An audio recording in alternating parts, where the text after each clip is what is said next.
Hello friends, காரசாரமான கார மீன் குழம்பு எப்படி செய்யலான்னு பார்க்கலாம் வாங்க.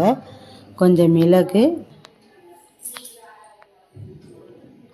கொஞ்சம் கட் பண்ண வெங்காயம், தக்காளி, பூண்டு சேர்த்து ஒரு மிக்ஸி ஜாரில் அரைச்சி எடுத்து வச்சுக்குவோம். மீனை நல்லா கழுவி எடுத்துக்குவோம். கார மீனை இது இந்த கார மீன் உடம்புக்கு நல்லது, குத்தல் குடைச்செல்லாம் எடுக்கும். மீன் குழம்புக்கு தேவையான பொருட்கள்: கருவேப்பிலை, கொத்தமல்லி தழை, அரைச்சி வச்ச மசாலா, வெந்தயம், வெங்காயம், தக்காளி, மாங்காய், பூண்டு, எண்ணெய், கரைச்சி வச்சுருந்த புளி கரைசலும் மிளகாய்த்தூளும் சேர்த்து கரைச்சி ஒரு கிண்ணத்தில் வச்சுட்டோம். ஒரு வாணலில் கொஞ்சம் எண்ணெய் சேர்த்து கடுகு, வெந்தயம், ஜீரகம், கட் பண்ண வெங்காயம், பூண்டு நல்லா போட்டு வதக்கிட்டு ஒரு பச்சை மிளகாய், கருவேப்பிலையை நல்லா வதக்கி எடுத்துக்குவோம்.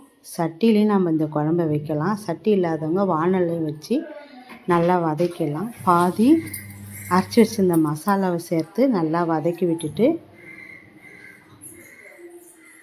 புளி கரைச்சலை சேர்த்துட்டு மல்லித்தழையும் சேர்த்து மாங்காய் இப்போயே சேர்த்துடுறோம். ஏன்னா மாங்காய் நல்லா கெட்டியாக இருக்குது, அது நல்லா வேவறதுக்கு சரியாக இருக்கும். இப்போ நல்லா குழம்பு ஒரு மூடி போட்டு மூடிடுவோம். ஒரு 10 நிமிஷம் சென்று பார்த்தா மீன் குழம்பு ரெடி. மீனை சேர்த்துருவோம். மீனை சேர்த்து சிம்மில் ஒரு 10 நிமிஷம் வச்சுருவோம். இப்போ சுவையான மீன் குழம்பு ரெடி. இப்போ இது ஒரு தாளிப்பு சேர்த்துடலாம். ஒரு கரண்டியில் கொஞ்சம் நல்லெண்ணெய் சேர்த்து கொஞ்சம் வடகம், கருவேப்பிலை சேர்த்து நல்லா பொரிஞ்சதும்